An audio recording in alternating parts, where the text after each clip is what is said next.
প্রিয় সাংবাদিক ভাইরা, গত বৃহস্পতিবার আমি অফিসে এসেছিলাম এবং আমি আমার অফিস যে কাজকর্ম ছিল সেইটা শেষ করে আমি যথারীতি কারোর সঙ্গে কোনো বাক্য বিনিময় না করে এখান থেকে আমি সোজা আমার নিজের গাড়িতে চড়ে আমি আমার অফিস ত্যাগ করি।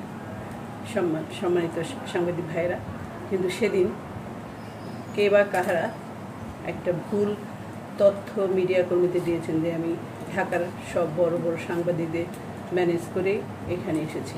এটা আসলে সম্পূর্ণ মিথ্যা কথা। আমি এরকম কথা বলি নাই। তাই যারা মিডিয়া কর্মী এবং সাংবাদিকদের এরকম ভুল তথ্য দিয়েছেন তাদের কাছ থেকে আপনারা সত্য তথ্য নিয়ে উপস্থাপন করবেন। আপনারা সমাজের দর্পণ, আমি আশা করব সত্যটা প্রকাশ করবেন। আমি সবাইকে আবার বলছি, আমি এই কথাটা বলি নাই, এটা সম্পূর্ণ মিথ্যা কথা ছিল।